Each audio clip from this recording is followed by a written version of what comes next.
kapatid na naman magtitimpla ng kape bago magsimbang gabi. Ating pamilya at kaibigan ay bigyan ng ngiti. Tumulog sa taas, humingi ng lakas, para bakas ng Pasko kailan may di magwakas. Tayo ay magbigay at ikalat ng pagmamahalan, para lalo pang tumibay pundasyon ng ating samahan. Ako'y natutuwa pag mga bata nandyan na. Laging tanong nila, Santa, san ka na? O diba masaya kahit na minsan ay walang handa. Ang importante ay ang bonding ng pamilya. Pinoy ka, Pinoy ako, kaya alam ko yan. Kahit kaunti ang handa, tuloy lang yan. Andyan si mama, andyan din si papa. Yakap at tanik lang nila sa'kin ay sapat na. Araw ng Kapaskuhan ay andito na.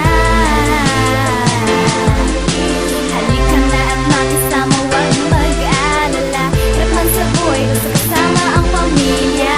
Wala man ihanda, basta masaya. Pagmamahal yan ang tunay na diwa.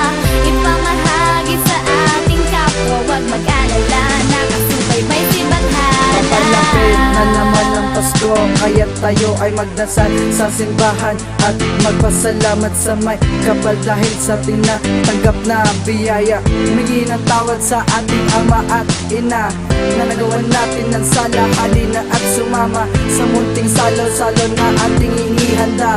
Imbitahin ng bawat bata na nag-iisa sa sakayin makisalo sa araw na pinakamahalaga sa ating lahat, para tayo ay masaya, walang gulo sa araw ng kanyang pagkasilak. Mga kaibigan, ibigay na natin ang regalo sa mga bata sa lansangan, sama-sama at salo-salo ngayong pinakamasayang Pasko na nagbibigay saya sa bawat nilalang sa mundo na nagmamahal, nagbibigayan.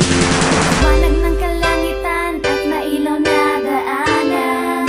Yeah, nagtutungog ang kampana na galing sa simbahan. O di ba't isa'y